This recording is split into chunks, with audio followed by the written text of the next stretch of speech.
Assalamualaikum warahmatullahi wabarakatuh. Perkenalkan, nama saya Muhammad Auni Mizaik, NIM 2019-2050, Prodi Pengembangan Masyarakat atau PMI, dan Fakultas Dakwah. Pada mata kuliah hari ini, Sejarah Pengembangan Islam dan Islam Nusantara, saya mendapatkan tugas ujian akhir semester oleh dosen dan membuat video untuk menjawab. Oke, untuk mempersingkat waktu, 1. Tuliskan silsilah Nabi Muhammad hingga Nabi Adam. 1. Nabi Muhammad SAW bin Abdullah bin Abdul Muthalib bin Hashim bin Abil Manaf bin Qusay bin Kilab bin Murrah bin Ka'ab bin Luwai bin Ghalib bin Fihr Malik bin Nadil bin Kinanah bin Huzaimah bin Mudrikah bin Ilyas bin Mudar bin Nisar bin Ma'ad bin Adnan ibnu Udad bin Hamaisa bin Salaman bin Awasl bin Bawash bin Kuwawal bin Ubay bin Awam bin Nashid bin Hiza bin Buldas bin Yadlai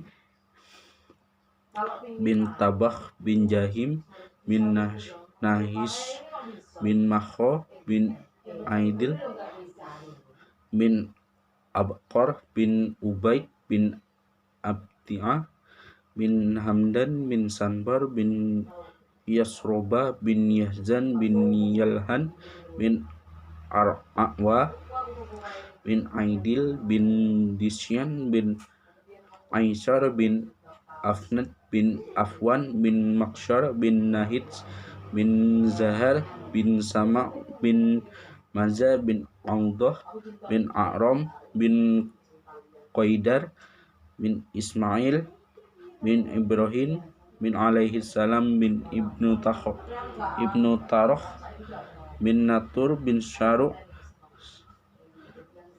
bin Ra'u bin Falah bin Akbar bin Salah bin Isya'at bin Sam bin Nuh alaihi salam bin Lamu bin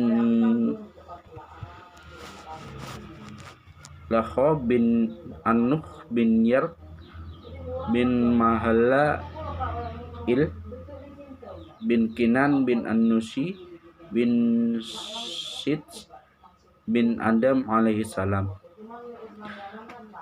Yang kedua, kamu jelaskan yang kamu ketahui tentang kelompok Syiah, Khawarij, dan Ahlus Sunnah wal Jamaah.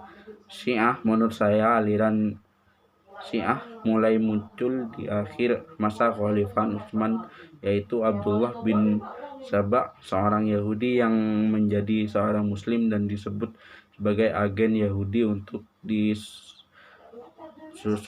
ke dalam umat Islam dan guna merusak tatanan agama dan masyarakat Muslim.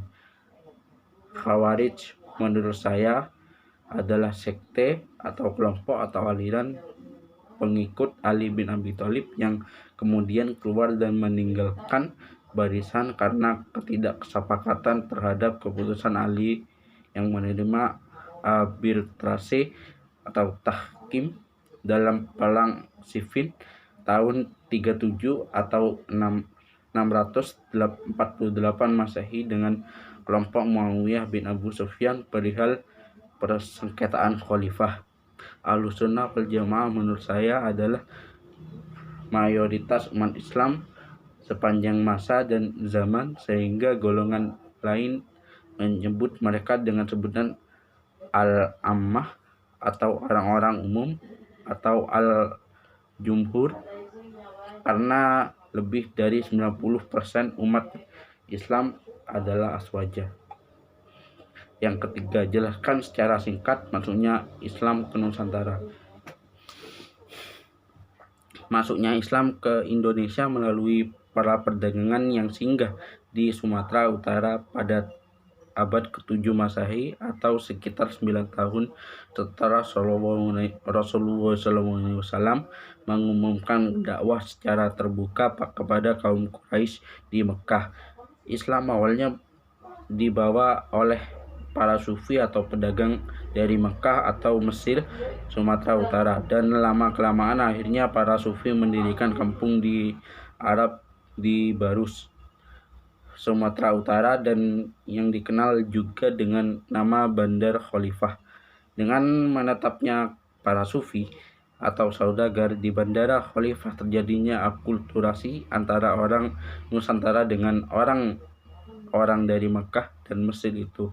Selain itu juga Islam mudah menyebar di Nusantara karena raja dan kerajaan Samudra Pasai memeluk Islam hingga membantu dalam penyebaran agama Islam ini, dan juga para wali songo yang melakukan pendekatan kepada masyarakat untuk mau memeluk Islam dengan cara menyatukan budaya mereka ke dalam Islam, seperti Sunan Bonang yang berdakwah melalui media musik karena masyarakat Tuban pada saat itu sangat menyukai hiburan musik, dan di sela-sela acaranya Sunan Bonang menyelipkan nilai-nilai keislaman. 4. Apa yang kamu ketahui tentang Islam Nusantara?